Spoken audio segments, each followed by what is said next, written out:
সবাই ঠিকই বলে নদী থেকে বালি চুরি খুব খারাপ কাজ। নদী থেকে বালি চুরি করলে নদীর পাড় ধসে যায়, আশপাশের ব্রিজ সব খসে পড়ে। নদী থেকে বালি চুরি একদম বন্ধ। এবারে সাগর খালি করে দেব। এত বালি এভাবে পড়ে নষ্ট হতে পারে আমি থাকতে? 1 গাড়ি বালি 10,000, 10 গাড়ি বালি 1 লাখ, 1000 গাড়ি বালি ধুর, অত হিসাব জানলে কি আমি বালি পাচার করতাম? সব বালির টেন্ডার আমার। ঝুপড়ি থেকে ফ্ল্যাট সব উঠবে আমার বালি দিয়ে। পাইপলাইন দিয়ে সৌদি আরবে বালি পাঠাবো। সাগরের বালি শেষ করে এবার আমার নেক্সট টার্গেট মরুভূমির টেন্ডার।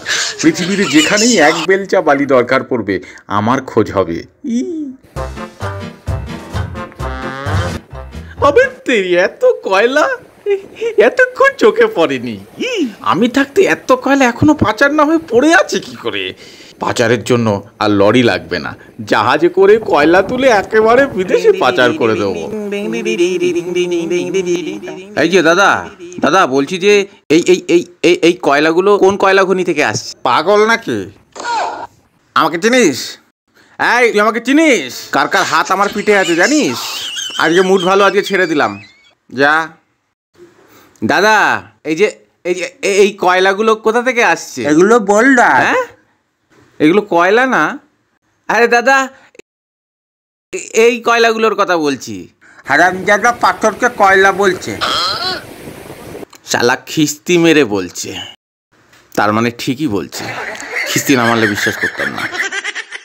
তবে এগুলোকে যদি আলকাতটা মেরে চালিয়ে দিই, দিয়ে কয়লার মধ্যে পাইল করে দিই, সত্যি কি হারামি আমি, সব ভাবি আমি, কি বুদ্ধি আমার।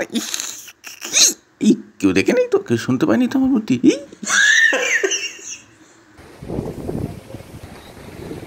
এখানে একটা 5 স্টার হোটেল করে দেবো। সব সিভিউ, সব সিভিউ। পায়খানার জানলাও সিভিউ থাকবে, লোকে পায়খানায় বসে বসে সাগর দেখবে। আরে দাদা, এখানে বিল্ডিং তৈরির পারমিট নেই। করা যাবে না? যদি পকেট গরম করে দিই?